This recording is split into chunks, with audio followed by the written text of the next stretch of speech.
Vanakkam. Thank you for all of you, to all of you for being here. நான் வந்து கொஞ்சம் வழக்கமாக தமிழ் படங்கள் பண்ணிக்கிட்டு இருந்தால் கொஞ்சம் தமிழ் ஃப்ளூவெண்டாக வரும். பட் இப்போ லாஸ்ட்டாக பண்ண தமிழ் படமே காவிய தலைவன். ஸோ ஆமாம், இப்போ கொஞ்ச நாள் முன்னாடி தான் இது தமிழில் டப் பண்ணேன். ஸோ ஆமாம், ஒரு 2 days தமிழ் பேசினாங்கிற ஒரு ஒரு கான்ஃபிடன்ஸ் இப்போ இருக்குது. நேற்று தான் actually he was asking me, sir 15 minutes இருக்குது, so 15 minutesல I'll try and ask you as much as I can. So நான் சொன்னேன், இப்போ வந்து இந்த படத்தை பொறுத்த வரைக்கும் 1 year 1 minute கால்குலேட் பண்ணால் கூட 15 minutes பத்தாது. ஏன்னா இது ஒரு 16 year long journey.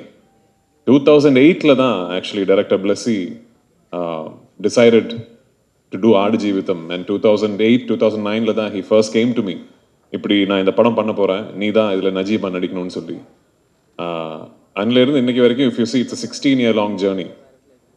ஸோ இதில் வந்து ஒரு மிகப்பெரிய ஒரு விஷயம் என்னென்னா, back in 2008 when Blessy sir decided to do ஆடு ஜீவிதம், அவர் வந்து இன்னைக்கு எப்படி என்ன நிலைமையில் இருக்காரோ அதே பொசிஷனில் இருந்த he was the most coveted filmmaker in Malayalam.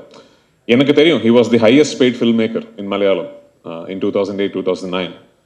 And எல்லாருமே, அவர் வந்து ஆல்ரெடி மம்முட்டி சார் வச்சு படம் பண்ணார், மோகன்லால் சார் வச்சு படம் பண்ணார். So all big stars wanted to do ஒரு பிளஸி படமாவது லைஃப்பில் பண்ணோங்கிற ஒரு ஆசை எல்லாருக்குமே இருந்தது. ஸோ அப்படிப்பட்ட பொசிஷனில் இருக்கிற ஒரு film maker for the next 16 years decides that இல்லை, நான் இந்த ஒரு படம் தான் பண்ண போகிறேன்.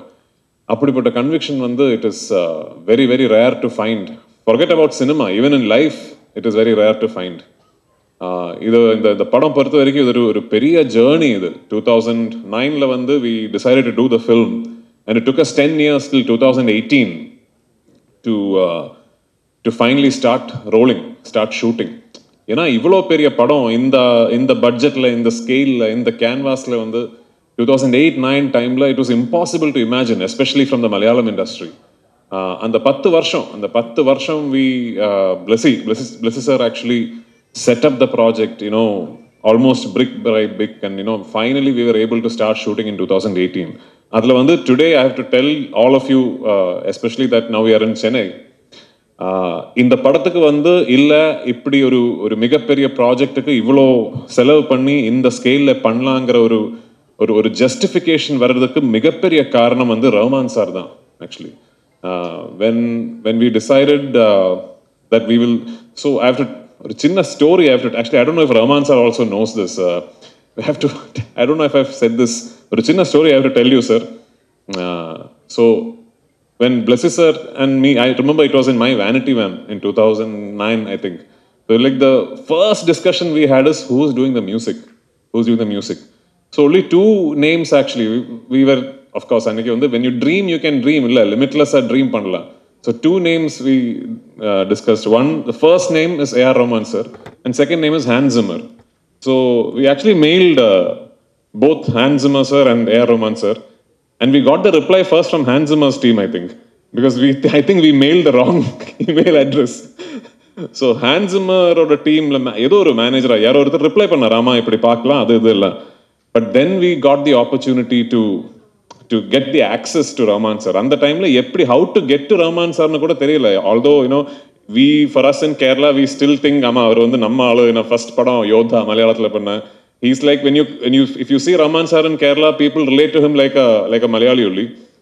But we didn't know how to get to him. But finally we got access to him, and the ஒரு faculty of a genius னு சொல்றது வந்து the expert is in his or her own craft மட்டும் கிடையாது.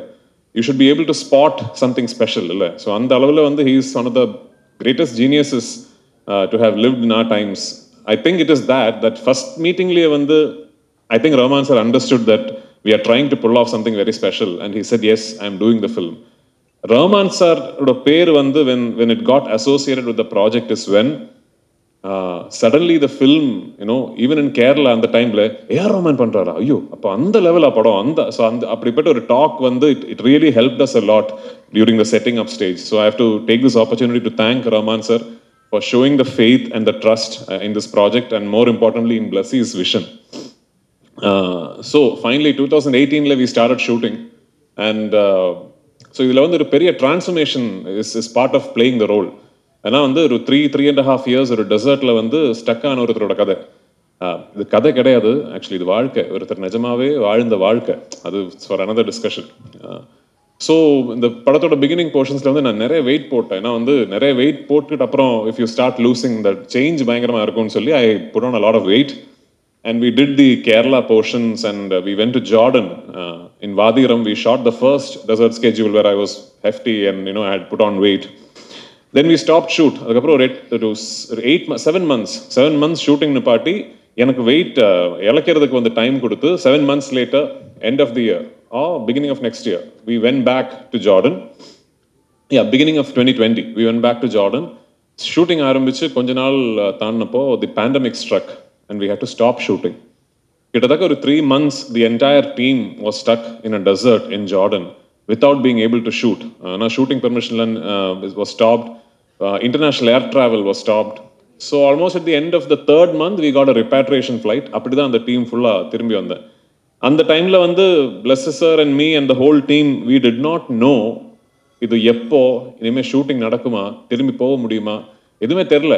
And imagine it's a journey of so many years of weight and effort. But ஏதோ கடவுள் பார்த்தேன்னு நினைக்கிறேன். ஒரு 2 yearsக்கு அப்புறம், ஆல்மோஸ்ட் 1.5 yearsக்கு அப்புறம் we managed to regroup and get the permissions again. இந்த வாட்டி to shoot the escape portion of the whole desert saga, we went to Algeria, in the middle of the Sahara desert. Timimoun ஒரு இடம், அதுல அங்க இருந்து we used to go in 4-wheel drive SUVs into the desert. Teril, I don't know if any film crew has ever been there. I think it should be next to impossible. நாங்கள் எங்கள் shoot பண்ணிக்கிட்டு இருக்கும்போது I remember the locals, the Algerian locals telling us, we ourselves haven't seen these places. So அப்படிப்பட்ட ஒரு இடத்துல we shot one big portion of the film. Then we came back to Jordan and 2020ல வந்து எது we couldn't do, the portions that we couldn't shoot, we completed that in Jordan and finally we came back to Kerala and the film we finished shooting in 2022. அதுக்கப்புறம் ஒரு 1.5 years long post-production process. இந்த 28க்கு இவ்வளோ பெரிய கதையோட climax. So என்னை பொறுத்த வரைக்கும் 2009-2008 டைமில் when I said yes to the film, நான் வந்து I hadn't gotten married. I obviously wasn't a father. நான் ப்ரொடியூசர் ஆகலை, டைரக்டர் ஆகலை, டிஸ்ட்ரிபியூட்டர் ஆகலை. இந்த எல்லா மாற்றங்களும் என் லைஃப்பில் நடந்தது இந்த ஆடு ஜீவிதம் ஜேர்னியோட நடுவில் தான். ஸோ என்னை பொறுத்த வரைக்கும் on the 28th of March, it is almost like one phase of my life is culminating. அதில் வந்து ஒரு பெரிய சந்தோஷம் என்னென்னா, finally when it is releasing now, I guess it's releasing at a time which is great for cinema in general and for Malayalam cinema in particular. இந்த படம், right from the beginning we always thought whenever it is releasing we should try and get the best distributors, the market leaders to distribute this film for us in every market. So I should take this opportunity since I'm here in Chennai and speaking to you about the Tamil version. Thank you, Udayanidhi Stalin sir. நான் ஒரு phone call தான் அவருக்கு பண்ணேன். I called Uday once. I've never spoken to him before that. And I told him, இப்படிப்பட்ட ஒரு project, இது ஒரு இண்டஸ்ட்ரியோட ஒரு பேஷன் ப்ராஜெக்ட், இவ்வளோ வருஷங்கள் இதோட எஃபர்ட், இது ரெட் ஜாயிண்ட் தமிழ்நாட்டில் ரிலீஸ் பண்ணால் எனக்கு ரொம்ப பெருமையாக இருக்கும்னு சொன்னேன்.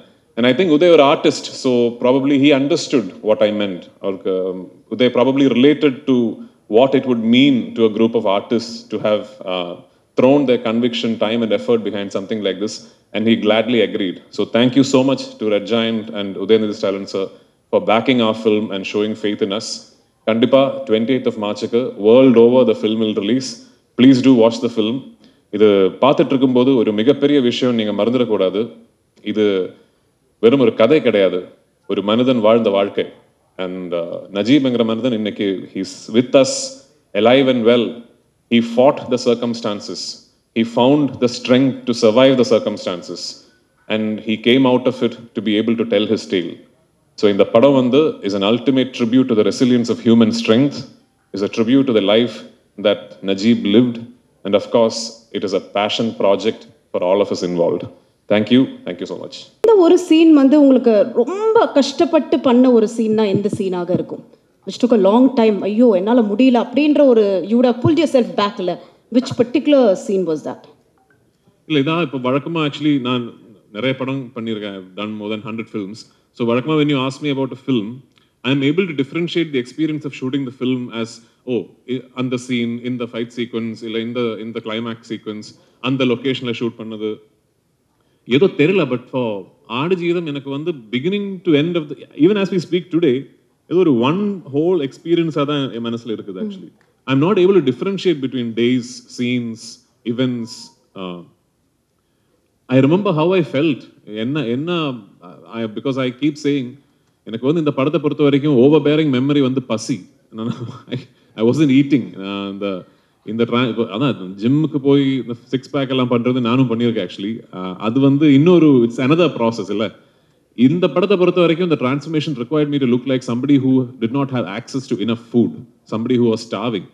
அதுக்கு ஒரே வழி தான், I have to take that route. I have to starve myself. So now I wasn't eating. I was completely fasting தான் பண்ணிட்டு இருந்தேன். Almost at times the fast used to go on for 3 days, 72 hours. So இந்த படம் வந்து shooting பண்ணிட்டு போயிட்டு இருக்கும்போது என்னோட ஞாபகத்தில் வந்து பசி தான் main. when I wake up I am hungry, through the day I am hungry, when I go to sleep I am hungry. So other than that I cannot differentiate between days, scenes எல்லாம். இது ஏதோ ஒரு பெரிய ஒரு giant experience. Like I feel like I've lived through that. So ஆமா, it's tough for me to pick one. I'm very happy and proud to be associated with this movie Aadu Jeevitham.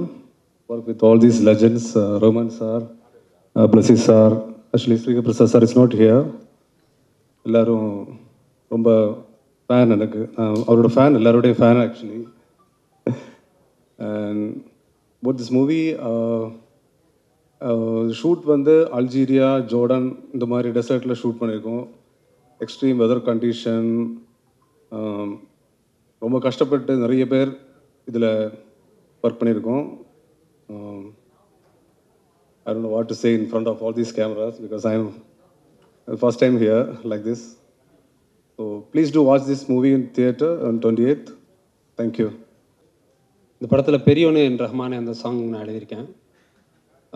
As a lyricist இது வரைக்கும் 4-5 பாட்டு Rahman sir இசையில் பண்ணியிருக்கேன். Latest வந்து ஜலாலி லால் சலாம்லாம் பண்ணது. I don't know if it's right to mention here. But இந்த song இது எனக்கு ரொம்ப ஒரு ஸ்பெஷல் சாங் அப்படின்னு சொல்லணும். ஏன்னு சொன்னால் ரஹ்மான் சாரோட மெலடிக்கு எழுதுறது அப்படின்றது ஒரு பெரிய கனவு. அந்த கனவு வந்து நினைவாகிறது அப்படிங்கிறது லைஃப் டைமில் ஒன்ஸ் கிடைச்சாலே அது பெரிய விஷயம். எனக்கு அது இப்போ கிடைச்சிருக்கு. அண்டு இந்த சாங் பொறுத்த வரைக்கும் இந்த பாட்டை எழுதும் போது எனக்கு ஃபஸ்ட்டு மலையாளம் வெர்ஷனுடைய லிரிக்ஸோடைய ட்ரான்ஸ்லேஷன் கொடுத்தாங்க. பட் அதை பார்க்கும்போது எனக்கு அதை அந்த அளவுக்கு அதை ரிலேட் பண்ணிக்க முடியாதனால விஷுவல்ஸ் சாரோட ஸ்டூடியோவில் போய் கேட்டு பார்த்தேன். அந்த பாட்டிலில் ஃப்ளூட் வச்சுட்டு ப்ளே பண்ணுற அந்த கிளிப்பு பார்த்தேன். அதை பார்த்ததுக்கப்புறம் ஒரு விஷயம், நான் துவக்கத்தில் எழுத துவங்கும் போது எனக்கு சொல்லிக் கொடுத்தவங்க சொன்னது, எந்த ஒரு பாட்டாக இருந்தாலும் அந்த மெட்டே வந்து அதுக்கான சரியான சொற்களை கொடுத்துரும், வார்த்தைகளை கொடுத்துரும் அப்படின்னு எனக்கு ஒரு மென்டர் ஒருத்தவங்க சொன்னாங்க. அதே மாதிரி இந்த சாரோட பாட்டில் இந்த இசையில் வந்து இந்த இசை வந்து எனக்கு தேவையான சொற்களை கொடுத்துட்டே வந்தது. அதெல்லாம் கொடுத்தது, அதை வச்சு தான் இந்த பாட்டை நான் எழுதியிருந்தேன். இதில் வந்து நான் எழுதும்போது இதில் ஒரு சரணத்தில் வந்து கண்ணுக்குள் ஏறிய முள் கனவோ அப்படின்னு ஒரு வேர்டு எழுதியிருந்தேன். லாஸ்ட்டாக சார் அதை ஃபைனலைஸ் பண்ணும்போது சொன்னாங்க, அவ்வளோ டார்க்காக வேணாம், அது வந்து கண்ணுக்குள் ஆடிடும் பொய்க்கனவோ அப்படின்னு நான் அதுக்கப்புறம் மாற்றினேன். அதுக்கப்புறம் மாற்றினதுக்கப்புறம் இன்றைக்கி இந்த பாட்டு ஸ்பாட்டிஃபைல வந்துடுச்சுன்னு சொல்லி ஃப்ரெண்ட்ஸ்லாம் லிங்க்கில் அனுப்புனாங்க. அனுப்பும்போது தான் கேட்டு பார்க்கும்போது அது வேறு ஒரு லெவலுக்கு போயிடுச்சு சாங். எமோஷ்னலி மியூசிக்கலாகவும் அந்த லிரிக் வந்து ரொம்ப என்ரிச் ஆயிடுச்சு. அந்த மாதிரி ஒரு விஷயம் பண்ணாங்க. பிளெஸி சாருக்கு என்னுடைய personal thanks. And Prithviraj sir, உங்களுடைய மொழி படம் என்னுடைய ஆல் டைம் ஃபேவரட். ஏன்னா அந்த படத்தை வந்து எத்தனை வாட்டி பார்த்துருக்கேன்னு தெரியாது. It's my all time favourite. And second time Snehan சாரோட அந்த ஸ்டேஜ் ஷேர் பண்ணிக்கிறேன். முன்னாடி லால் சலாமில் அவரோட ஸ்டேஜில் இருந்தேன், அதுக்கப்புறம் இப்போது. அண்ட் இந்த மூவி பற்றி சொல்லும் போதே சொல்கிறாங்க, சர்வைவல் அட்வென்ச்சர் அப்படின்ற ஒரு ஜானரில் ஃபிக்ஸ் பண்ணுறாங்க. Survival is itself an adventure. நம்ம எல்லாருக்குமே ஒரு அட்வென்ச்சரில் தான் போயிட்டுருக்கிறோம் லைஃப்பில். And until we reach our goal, the whole life becomes a desert where we have to strive through everything அப்படின்றது தான் நம்மளோட லைஃபோட மீனிங்காக இருக்குது. எனக்கு இன்றைக்கி அந்த டெசர்ட்டை விட்டு வெளியே வந்த மாதிரி இன்றைக்கி லைம் லைட் முன்னாடி நான் வந்திருக்கிறது எனக்கு இன்றைக்கி ஒரு ஜீவிதம் கிடைச்ச ஒரு மொமெண்ட் இது. Thanks to God and thank to everyone who has given me this opportunity. Thank you so much.